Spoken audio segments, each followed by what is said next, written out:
The U.S. Senate has rejected conditions attached to the temporary spending bill that would avoid a government shutdown at midnight. The Senate voted 54-46 Monday to strip a one-year delay in the health care reform law.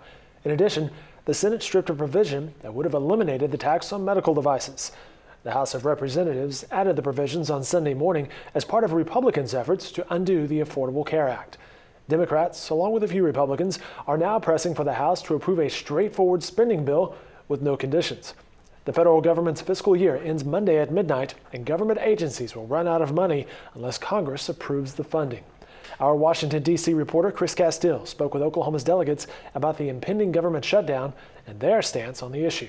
Well, I hope that they're limited. If the Senate will hang around and work, I think we could resolve this. Certainly, if they hadn't blown an entire day yesterday when they could have been here, we could have worked, then we could avoid this. But, right now, I think the important thing are the issues that are at stake. And what we're saying is, frankly, number one, no member of Congress should get some special subsidy or some special deal, so we're going to try to eliminate that.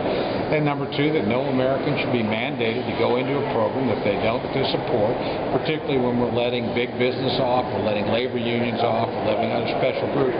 The average American should have a choice as to whether or not they want to participate in these exchanges. They shouldn't be mandated by law to have insurance and participate in the system. I'm always worried, frankly, more about the people who are getting hurt. I really don't care who gets the blame. The bad thing are the thousands of workers around the country doing critical jobs, places like Tinker Air Force Base and Fort Sill, that not only are put out of work, but we lose the benefit of their services. And there are a lot of people that depend on the government for not just for givings, but for regulations, for opinion that slows down the economy. So I've never been for shutting down the government, and I'm still not.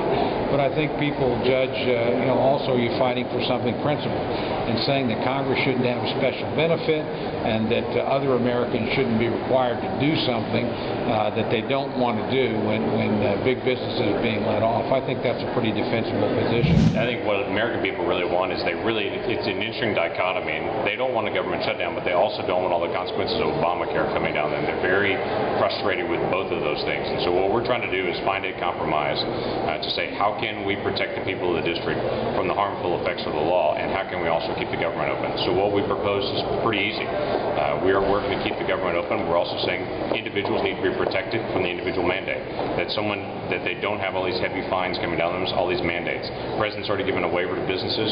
There should be an ability for individuals to also be out from under this and be exempt from it. And we're also saying to members of Congress and the White House itself that they have to live under the same laws as everyone else. And so this is a simple statement with two parts. One is members of Congress and all the White House, they are not exempt from Obamacare. They're in it, have to be in the same exchanges, have to pay the same as everyone else does. And also the individuals shouldn't have to have some sort of penalty that even businesses don't have. And so we're saying that to the Senate and think that's pretty fair. And I think a lot of people would think that's a pretty fair compromise as well.